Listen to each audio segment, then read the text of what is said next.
Très bien. Mes chers collègues, bien le bonjour à toutes et tous. Donc avant de donner la parole à notre collègue Maude Petit, que je salue, je voudrais profiter de votre présence donc en commission pour effectuer devant vous un rappel sur le lancement de nos activités de contrôle.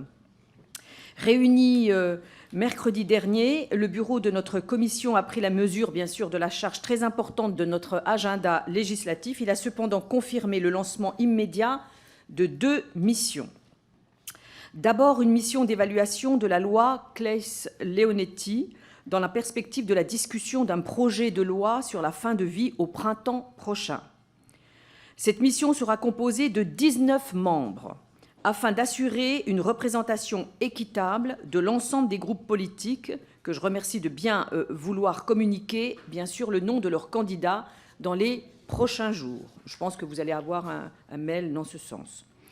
Le bureau a également proposé de lancer sans attendre une mission flash sur les droits à la retraite des personnes ayant effectué dans les années 80 des travaux d'utilité collective, ce qu'on appelait à l'époque les TUC, et autres dispositifs bien sûr comparables, puisque ces personnes qui ont bénéficié de ce dispositif arrivent à présent bientôt en retraite. Cette mission remettra ses conclusions dans la perspective d'une prochaine réforme des retraites sur le rapport de Paul Christophe du groupe Horizon et d'Arthur Delaporte du groupe socialiste. Afin de permettre au groupe de bénéficier équitablement des fonctions de rapporteur des prochaines missions, le bureau a convenu d'une répartition anticipée de ces fonctions. Je remercie les groupes qui ont d'ores et déjà communiqué leurs réponses aux différentes propositions qui leur étaient faites. Il en résulte que seront rapporteurs pour la mission flash sur les maladies neurodégénératives rares Laure Lavalette du groupe Rassemblement national et un membre d'un groupe de la majorité qui reste à désigner. Donc j'attends bien sûr vos propositions. Pour la mission d'évaluation de la loi OT2S, Thomas Meignier du groupe Horizon, qui avait été d'ailleurs le co-rapporteur du projet de loi, et Yannick Monet du groupe GDR-NUPES. Pour le contrôle de l'application de la loi pour renforcer la prévention en santé au travail, Charlotte Parmentier-Lecoq du groupe Renaissance, qui avait été d'ailleurs auteur et co-rapporteur de la proposition de loi, et un membre de l'opposition qui devra être issu soit d'un groupe de la NUPES, soit d'un groupe LR. On n'avait pas acté encore en bureau la personne, donc j'attends là aussi une proposition. Pour le contrôle de l'application de la loi visant à accélérer l'égalité économique et professionnelle, Marie-Pierre Rixin du groupe Renaissance, qui avait été auteur et co-rapporteur de la proposition et qui reviendra à cette fin dans notre commission, et un membre de l'opposition qui devra être issu soit d'un groupe de la NUPES, soit d'un groupe LR, en fonction du choix privilégié pour la mission précédente. Pour l'application de la loi relative à la protection des enfants, Michel Perron du groupe Renaissance, qui avait été co-rapporteur du projet de loi, et Serge Muller du groupe Rassemblement national. Par ailleurs, il revient à notre commission de désigner 2 co-rapporteurs d'application de textes en cours d'examen.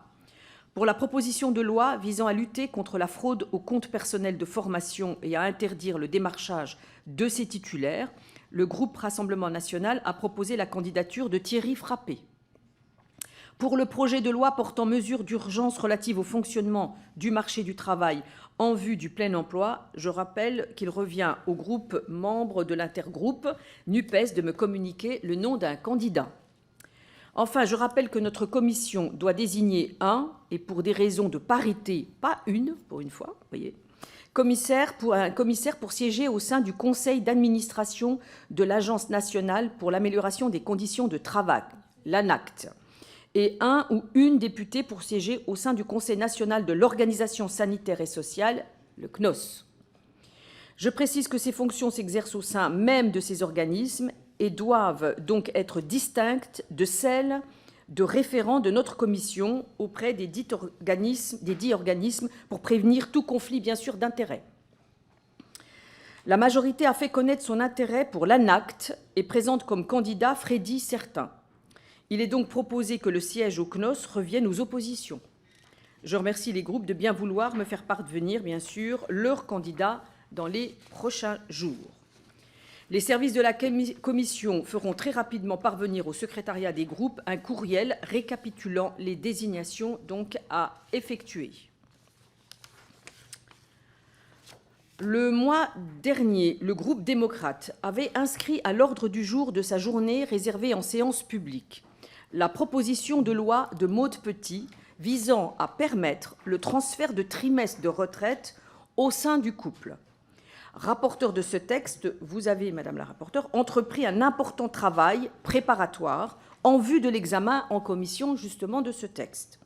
Ce travail vous a permis de faire apparaître un certain nombre de constats, mais aussi les difficultés techniques que pourrait représenter votre proposition de loi. Votre groupe a alors décidé de retirer ce texte de l'ordre du jour, mais il nous paraît utile de prendre connaissance donc de vos travaux que vous avez effectués donc sur ce sujet, notamment dans la perspective d'une prochaine réforme des retraites. Aussi, je vous passe la parole dès à présent. Eh bien, je vous remercie, Madame la Présidente, et je suis très heureuse, mes chers collègues, de vous retrouver ce matin pour faire un point et vous expliquer effectivement les raisons qui nous ont poussés à retirer cette proposition de loi de la niche MODEM. Alors, vous vous en souvenez, à l'occasion de sa journée réservée, le jeudi 6 octobre dernier, le groupe démocrate avait fait le choix d'inscrire à l'ordre du jour la proposition de loi que je portais, visant à permettre le transfert de trimestres de retraite au sein du couple. À la suite de travaux préparatoires et grâce aux auditions que j'ai pu mener en tant que rapporteur, nous avons pris la décision, avec le président du groupe Jean-Paul Mattei, et en responsabilité, de la retirer de l'ordre du jour avant même son examen en commission. Comme vous le savez, les conditions dans lesquelles nous sommes parfois amenés à définir les textes que nous pouvons examiner lors des niches parlementaires ne nous permettent pas toujours d'accompagner ceux-ci d'études d'impact précises et documentées. Je veux donc profiter de l'occasion qui m'est donnée ici ce matin pour vous présenter les résultats de mes travaux et exposer les raisons qui ont conduit à ce retrait. Celles-ci tiennent tant à la complexité de la mise en œuvre de la proposition de loi qu'à son imparfaite adéquation, il faut le reconnaître, aux objectifs que nous poursuivions avec le groupe MODEM. Cela étant, les travaux que nous avons menés ont le mérite d'ouvrir des perspectives sur d'autres réflexions que nous pourrons avoir prochainement au sein de cette Assemblée pour améliorer l'égalité entre les femmes et les hommes dans la constitution des droits à la retraite.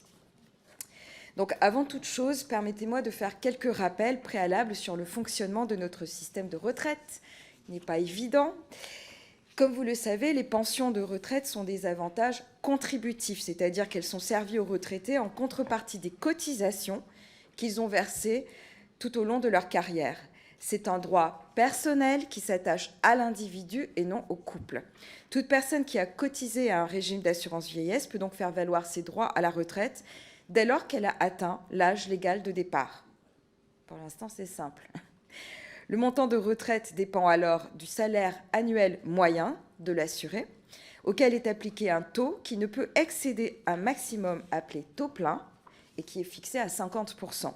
Toutefois, pour bénéficier d'une retraite à taux plein, c'est-à-dire sans décote, une personne qui souhaite liquider ses droits doit non seulement avoir atteint l'âge légal de départ à la retraite, mais aussi avoir validé une durée minimale d'assurance. Cette durée, exprimée en trimestres, varie selon les générations entre 167 et 172 trimestres.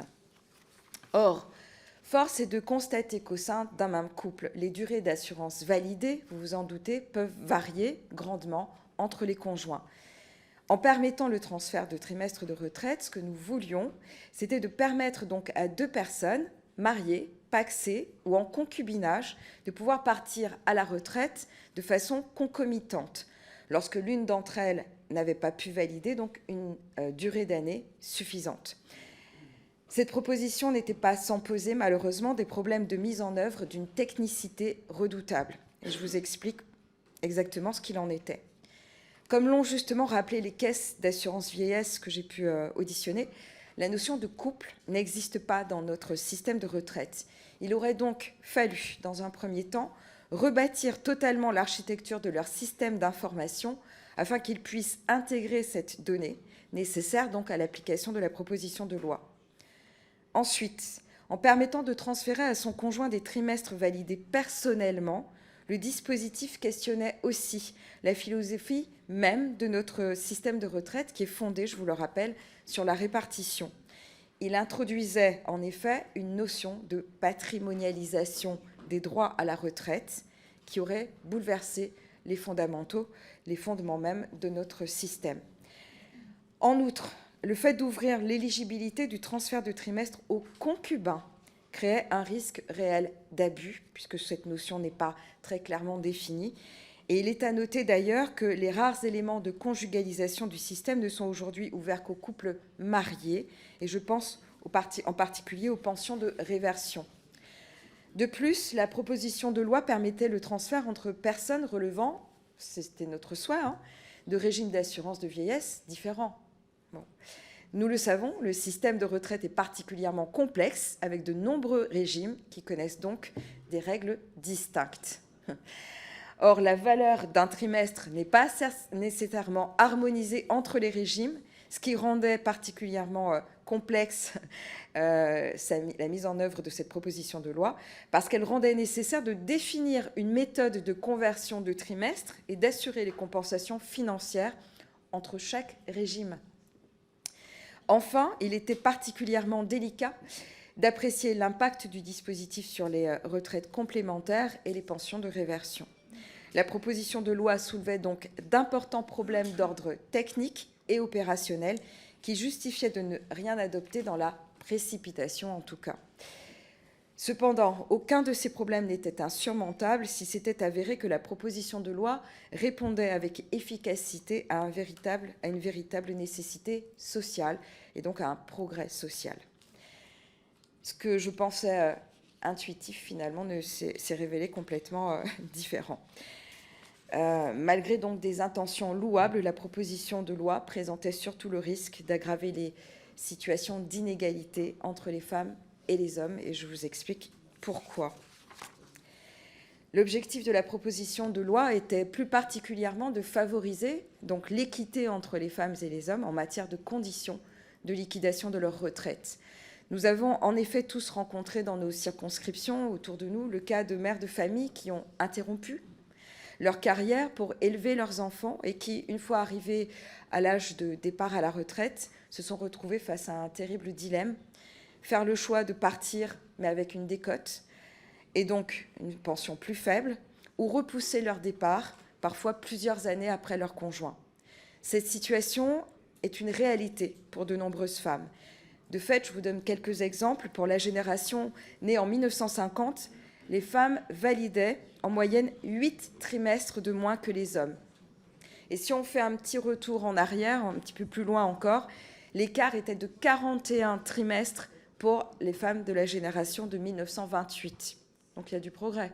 Mais les auditions que j'ai menées ont toutefois mis en lumière le fait que cette situation est en train de s'inverser. C'est très important de l'entendre. Selon les données issues du rapport d'évaluation des politiques de sécurité sociale de 2022, les femmes ayant liquidé leur retraite au régime général en 2021 avaient validé une durée moyenne de 161 trimestres, soit un trimestre de plus que les hommes. Et c'est un basculement historique, mes chers collègues, par rapport aux générations précédentes. Les projections du rapport annuel du Conseil d'orientation de retraite tendent même à montrer que cette tendance devrait donc se renforcer à l'avenir. Et donc, par exemple, pour les générations nées entre 1974 et 2000, la durée d'assurance des femmes représenterait en moyenne 105% de celle des hommes. Cette évolution, dont il faut bien évidemment se réjouir, se vérifie dans l'ensemble des principaux régimes, quoiqu'avec un léger retard concernant les affiliés de la mutualité sociale agricole. C'est important de le garder en tête aussi. Alors, comment expliquer ce basculement historique et, disons-le clairement, encore mal perçu par nos concitoyens?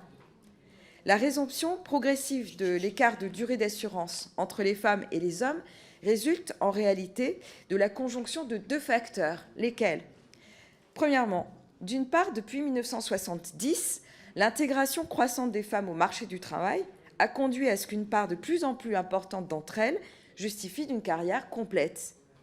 Selon l'adresse, la proportion des femmes à carrière complète a ainsi progressé, passant de 35% des retraités pour la génération 1926 à 56% de celle de la génération 1950. Et cette progression est beaucoup plus marquée pour les femmes que pour les hommes, bien évidemment. D'autre part, les femmes bénéficiant d'avantages de trimestre validés au titre des droits familiaux de retraite que les hommes. Cela s'explique. Les droits familiaux de retraite, je vous le rappelle, sont un dispositif de solidarité qui a été mis en place pour atténuer l'impact de l'arrivée des enfants dans une famille, donc diminuer l'impact sur la constitution des droits à la retraite. Donc, deux dispositifs qui permettent aux personnes concernées de valider des trimestres sans avoir besoin de cotiser personnellement par le travail. Ainsi, vous avez l'assurance vieillesse des parents au foyer, ce qu'on appelle la VPF, qui a été créée en 1972, qui permet d'assurer une couverture vieillesse aux bénéficiaires de certaines prestations familiales, telles que le complément familial, la prestation d'accueil du jeune enfant ou l'allocation journalière de présence parentale, la JPP. Et ces bénéficiaires, donc, qui s'interrompent de travailler ou réduisent leur activité pour élever leurs enfants. Donc vous avez ce système, ce dispositif qui permet de compenser. Et puis vous avez aussi les majorations de durée d'assurance qui sont attribuées aux parents au titre de la maternité, donc a priori plutôt pour les femmes, de l'adoption et de l'éducation de leurs enfants. Nous avons pu observer au cours de nos travaux que ces dispositifs étaient particulièrement méconnus par leurs bénéficiaires, et moi la première. Selon la CNAF, 70% des personnes interrogées en 2016 ne connaissaient pas la VPF alors qu'elles en étaient bénéficiaires. Ceci s'explique notamment par une affiliation en général qui est automatique. Donc on n'a pas à aller chercher le dispositif, ça se fait automatiquement et donc on n'en a pas totalement conscience. Donc ça s'explique par le fait que les droits ne se matérialisent aussi qu'au moment du départ à la retraite. Selon une enquête plus récente du groupement d'intérêt public Union Retraite en 2020, seule la moitié des femmes interrogées parmi les 25-35 ans savent que le calcul de leur retraite tient compte de la présence de leurs enfants. De facto, ces dispositifs de droits familiaux bénéficient beaucoup plus fortement donc, aux femmes qu'aux hommes, puisqu'elles sont bien souvent celles qui assument encore l'éducation des enfants. Les droits familiaux représentent aujourd'hui, il faut le savoir, 23% de la durée validée pour les femmes, contre moins de 7% de celle des hommes. Ainsi, dès lors que les durées d'assurance des hommes sont plus courtes que celles des femmes, ce sont essentiellement eux qui auraient bénéficié du dispositif de la proposition de loi. Et là, c'est le drame. Donc, des simulations qui nous ont été fournies par les services montraient que 75% des gains financiers de la mesure auraient bénéficié à des hommes. Or, malgré des évolutions positives depuis plusieurs années, les hommes continuent de bénéficier d'un niveau de pension plus élevé que les femmes. En 2020, le montant des pensions moyennes des femmes représentait 75% de celle des hommes. Et le rapport qui a été remis au gouvernement le 10 mai 2021 par les collègues Nicolas Turquois et Lyonès Causse identifiait à 75% la part des femmes parmi les retraités touchant moins de 1 000 € par mois. Cette situation résulte en particulier des facteurs liés au fonctionnement du marché du travail, vous vous en doutez, lesquels ont été largement documentés par d'autres travaux parlementaires. Je rappelle par exemple les travaux commis par nos collègues Marie-Noëlle Battistel et Sophie Panonacle en juin 2019 sur la seniorité des femmes. Aujourd'hui encore, les femmes sont donc plus nombreuses à exercer un emploi à temps partiel et leur niveau de salaire est plus faible que celui des hommes, toutes choses étant égales par ailleurs. En outre, l'arrivée des enfants dans le foyer exerce des effets importants sur les carrières et les salaires des femmes, effets qui ne s'observent pas, bien évidemment, pour les hommes. Ainsi, écoutez bien, le taux d'emploi des mères décroît avec le nombre d'enfants. En 2020, 39% des mères de 3 enfants ou plus sont en emploi, contre 70% des mères qui n'ont qu'un enfant. À l'inverse, le recours au temps partiel augmente avec le nombre d'enfants aussi. La part des femmes travaillant à temps partiel est de 44% pour les mères de 3 enfants, contre 23% pour les femmes qui n'ont pas d'enfants. Enfin, s'agissant du salaire, les mères subissent une perte de salaire horaire de l'ordre de 5% par enfant pendant au moins les 5 années suivant la naissance de ces enfants. Cette situation aggrave donc les inégalités qui sont déjà importantes. Ainsi, en 2019, l'écart de salaire moyen entre les femmes et les hommes était de 23%, dont les 2 tiers liés à un plus faible salaire horaire. Cela se répercute donc nécessairement sur le niveau des pensions, puisque leurs calculs se fondent, vous le savez, sur le salaire annuel moyen de chaque retraité.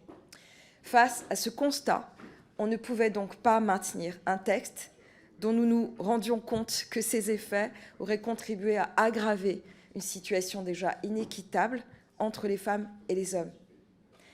Et vous connaissez mon engagement à ce sujet. Voilà donc, mes chers collègues, pourquoi je tenais à vous faire part des résultats de mes travaux. Merci. Merci. Je vous avais dit, je n'ai pas tout à fait terminé, Madame la Présidente, je vous avais dit que j'agissais en responsabilité. Alors, juste pour terminer, je voudrais quand même vous faire part de quelques pistes pour l'avenir. Donc, vous êtes tous là réunis aujourd'hui, nous sommes de composantes politiques différentes, mais voilà, c'est une réflexion que je voudrais quand même partager avec l'ensemble de vous. Je voudrais partager avec vous donc quelques pistes qui pourront utilement, je le crois, faire l'objet de réflexions au sein de notre Assemblée dans la perspective d'améliorer l'équité entre les femmes et les hommes en matière de droit à la retraite. Premièrement, la durée d'assuré n'est pas le levier efficace pour réduire l'écart des pensions entre les femmes et les hommes. On vient de le constater, en tout cas sur cette proposition-là.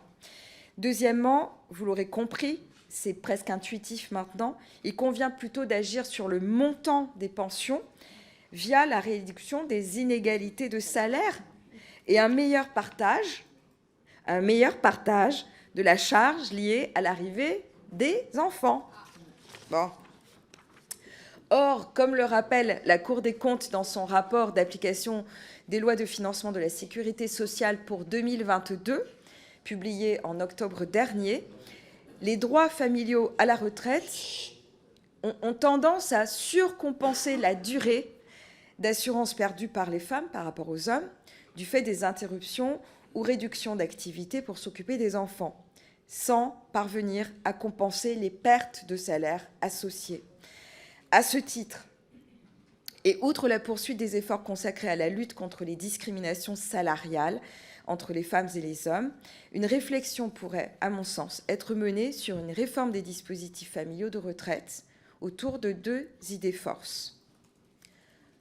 Une harmonisation de ces dispositifs entre régimes, n'oubliez pas les différences de régime, d'une part, pour limiter certaines situations contestables sur le plan de l'équité, et souvenons-nous de cette petite mutualité sociale agricole, par exemple, et deuxièmement, une meilleure articulation avec les politiques visant à concilier vie familiale et vie professionnelle, d'autre part, en particulier dans la perspective de la mise en place d'un service public de la petite enfance. Voilà, mes chers collègues, les conclusions auxquelles je suis parvenue et que je souhaitais donc partager avec vous ce matin. Et je vous remercie. Merci. Et je tiens à remercier aussi Antoine Papalia, qui est à mes côtés, qui a fait un travail exceptionnel, qui m'a beaucoup aidée, et ma collaboratrice Joy Lelivou. Voilà. Merci à vous, chers collègues. Merci, Madame la rapporteure, pour cette présentation claire. Je suis certaine que cela va susciter aussi des remarques, des observations ou des questions de la part de collègues. Donc, j'ai déjà une première. Donc, vous vous inscrivez, vous levez la main. Il n'y a pas d'ordre de groupe, etc. Là, c'est une intervention libre. Donc, la première personne qui a demandé à intervenir est Monsieur José Bourrin.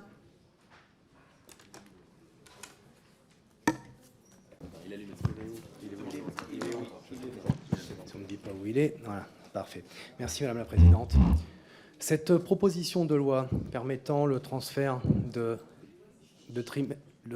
trimestres de retraite au sein des couples français est véritablement une véritable avancée sociale pour nos compatriotes.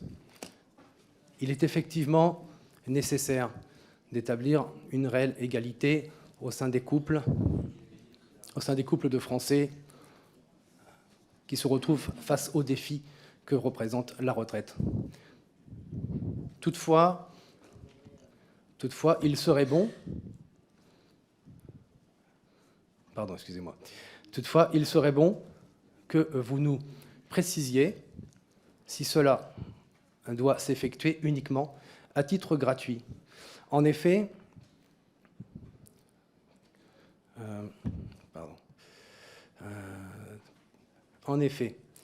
quels seront les outils pénaux afin de prévenir une fraude éventuelle, telle que le concubinage de circonstances moyennant finance? Évitons à tout prix des cas tels que le mariage blanc pour la naturalisation qui se réitère à travers votre proposition de loi. Si le délit de mariage de complaisance existe bien, il ne concerne pas ceux qui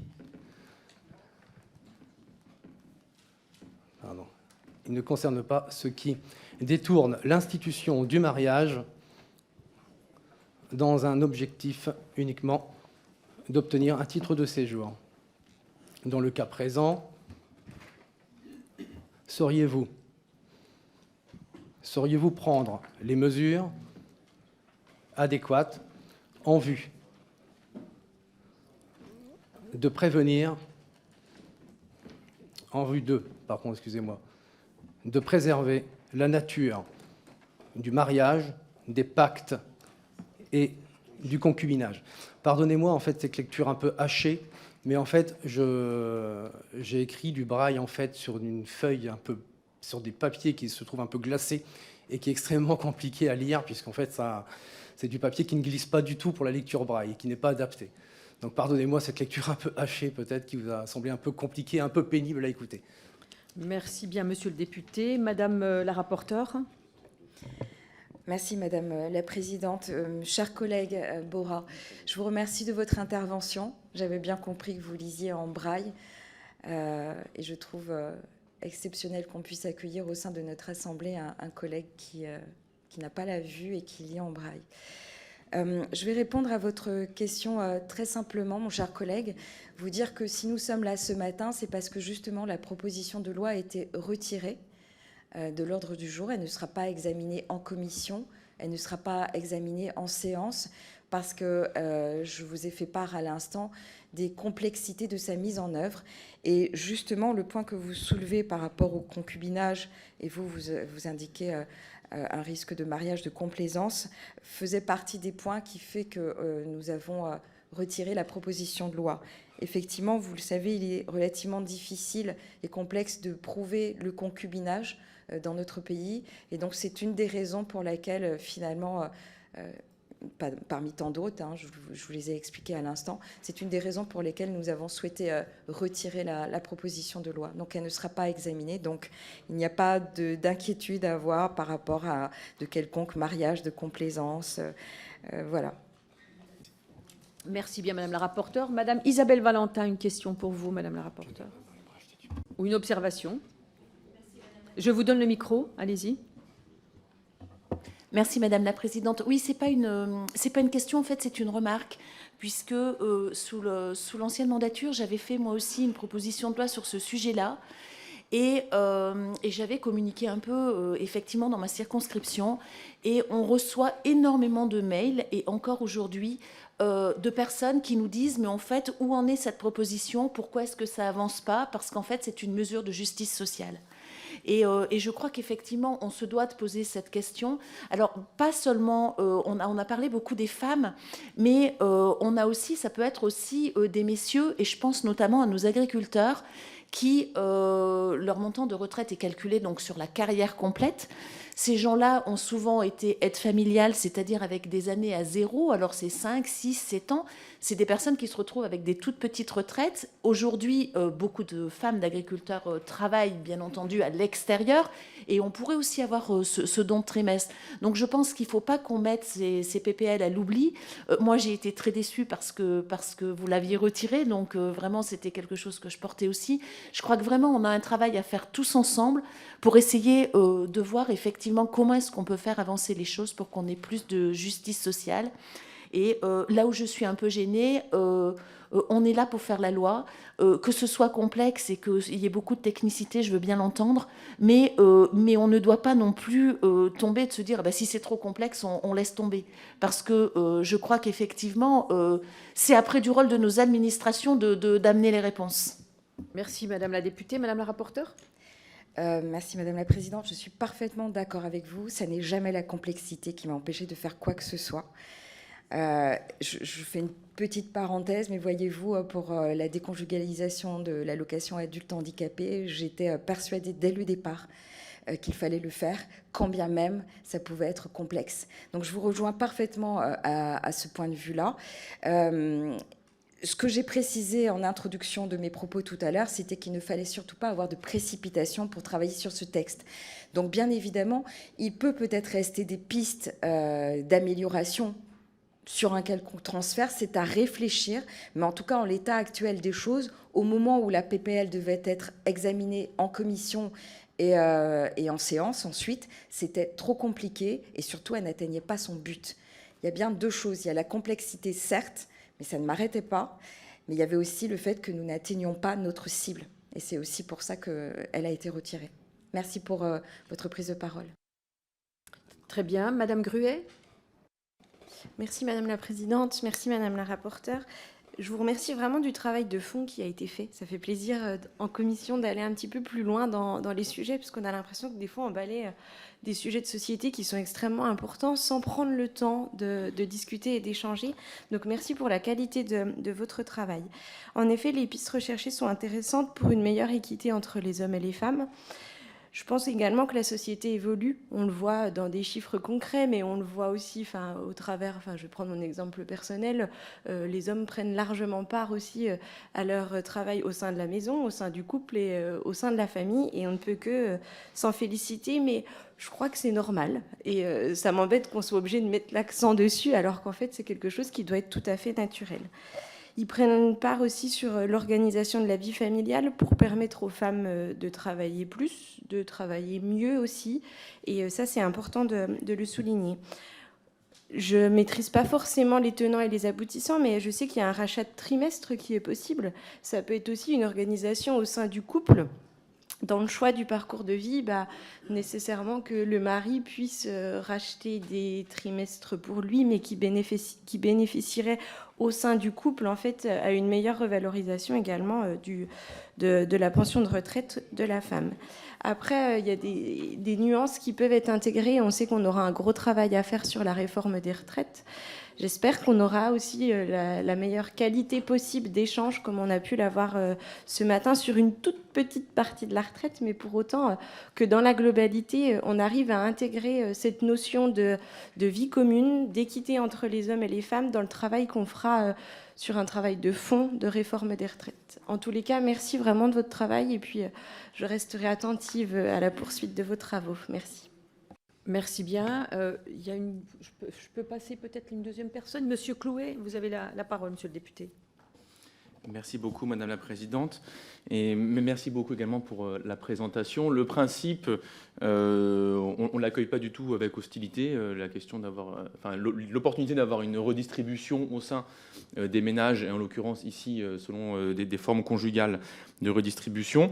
Moi, j'ai une interrogation un peu de principe, une interrogation comparative par rapport à d'autres solutions qui pourraient être apportées au même problème, puisque on voit bien l'avantage de ce que vous proposez, c'est un transfert direct au sein du couple qui vise à limiter des inégalités professionnelles et salariales antérieures qui donc ont conduit aux situations que vous avez bien décrites, consistant à avoir des départs, enfin un âge effectif de départ à taux plein qui n'est pas les mêmes selon qu'on soit une femme ou un homme. Ceci étant, quel est l'avantage de la formule que vous proposez par rapport, par exemple, à une augmentation du plafond de la sécurité sociale? On le sait ici, jusqu'à à peu près 3 600 € on cotise pour les caisses nationales de l'assurance vieillesse, et lorsqu'on perçoit plus que 3 600 €, on ne cotise presque plus. Ce plafond, il permet à peu près à 10% des hommes de sous-cotiser par rapport aux femmes, puisqu'elles ne sont qu'un peu moins de 5% à atteindre le plafond de la sécurité sociale. Donc, quel avantage a une redistribution directe des trimestres par rapport à l'option alternative qui serait de permettre de plus cotiser sur les gros revenus, ce qui en fait consisterait concrètement, matériellement, à ce que des hommes cotisent plus et à ce que des femmes reçoivent plus au sein des caisses nationales d'assurance vieillesse, sans en passer, en l'occurrence, par des formes de relations à caractère conjugal. Merci bien, monsieur le député. Madame la rapporteure? Merci Madame la Présidente. Je vais d'abord répondre à Madame Gruet. Je pense qu'il y a peut-être une réflexion à avoir sur le dispositif d'assurance vieillesse des parents au foyer, parce qu'à mon sens, il date de 72, comme je vous l'ai expliqué, mais je crois qu'il n'est pas très bien perçu et pas très bien utilisé. Donc il faut peut-être qu'on ait une réflexion pour parler d'équité, comme vous le disiez tout à l'heure, au sein même d'une famille, entre un père et une mère en tout cas. Peut-être une réflexion à avoir sur ce dispositif, peut-être à le réviser, à le rendre plus visible, plus simple d'utilisation, parce que je pense qu'il n'est pas suffisamment connu et donc pas suffisamment effectif. Voilà. Pour répondre aux collègues Chloé, donc je vous rappelle que la proposition de loi finalement est retirée. Voilà. Et malheureusement, c'est très technique, votre question. Et moi, je suis pas grande technicienne du système des retraites, mais on n'a pas eu l'occasion d'aborder ce point en particulier. Donc, je ne peux pas aujourd'hui, en tout cas, vous donner de réponse sur ce sujet-là. Voilà. Très bien. Y a-t-il d'autres questions ou observations? Non? Oui, Madame Fanta-Berete. Alors, c'est juste une remarque de néo-député. Quand on arrive ici, on se dit souvent qu'on a un projet qu'on veut pousser, qu'on a envie de travailler avec des administrateurs. Et je trouve très beau, en fait, toute la réflexion que tu as menée. Donc moi, j'étais pas là au moment où tu as constitué tout ça. Mais nous avoir annoncé, j'avais trouvé ça un petit peu difficile, en fait, quand tu nous l'avais annoncé au moment de la niche modem, que tu retirais ce texte-là et prendre le temps encore ce matin, comme l'ont cité certains de nos collègues, de revenir vers nous avec des éléments qui, en plus, peuvent nous servir dans la réflexion des prochains mois concernant la retraite. Je voulais tout simplement te dire merci beaucoup, Maude, et j'espère que au sein des 577, sur les travaux que nous allons mener, peut-être que nous serons amenés à en arriver là et que nous aurons le courage tout simplement de faire ce que tu as fait ce matin. Voilà. Merci bien. Madame la rapporteure, vous voulez donner quelques mots de conclusion, puisque je n'ai plus de demande de prise de parole. Je vous donne le micro, c'est que quelqu'un n'a pas coupé. Je voudrais remercier Fanta. Fanta, on se connaît bien avant l'Assemblée nationale, donc tes propos me touchent énormément. C'est vrai que ça n'est pas évident quand on est parlementaire de se lancer dans une réflexion, une proposition de loi. On a peu d'occasions en plus de pouvoir faire ces travaux et pouvoir les inscrire au sein d'une niche. C'est plutôt rare. Et c'est vrai que c'est assez particulier cette situation parce que j'avais envie vraiment de porter cette proposition de loi que intuitivement je pensais belle. Je sais qu'il y a beaucoup de personnes qui comptaient et c'était vraiment nécessaire et heureusement qu'au sein de notre Assemblée, on a cette possibilité de faire des travaux d'audition, etc. On a un personnel, on a des outils de grande qualité qui nous permettent de travailler justement vraiment nos textes. Et là, de se rendre compte en fait que ce n'était pas viable, je ne pouvais pas me permettre, juste pour avoir mon nom sur un texte de loi, de dire on va forcer. Voilà, c'est pas possible. C'est pour ça que je répète que c'est en responsabilité que j'ai prévenu Jean-Paul Mattei pour lui dire que ça n'était pas viable, en tout cas pas en l'état actuel des choses. Et je tenais effectivement à revenir vers vous pour vous expliquer pourquoi, qu'il n'y ait pas d'autres écueils qui soient commis par d'autres d'entre vous sur ce sujet-là en particulier. Maintenant qu'on sait ça, on a les outils en main pour pouvoir travailler sur d'autres sujets. Et vous l'avez compris, c'est essentiellement les rémunérations. Voilà. Merci à vous tous, mes chers collègues. Merci beaucoup. Merci bien, merci encore une fois pour la qualité de votre travail, Madame la rapporteure, et puis votre sens aussi des responsabilités, parce que vous l'avez souligné, et effectivement, c'est important aussi d'être responsable quand on est politique. Il faut être force de proposition, mais aussi savoir à un moment donné se poser la bonne question en disant est-ce que ça va dans le bon sens ? Merci bien, mes chers collègues. Avant que vous ne partiez, je me permets de vous rappeler qu'on va se retrouver cet après-midi à 15h afin d'examiner donc la proposition de loi qui vise à accompagner la mise en place de comités socio-économiques au sein du groupe La Poste. Voilà, c'est un autre sujet important. Je vous remercie et je vous dis à cet après-midi.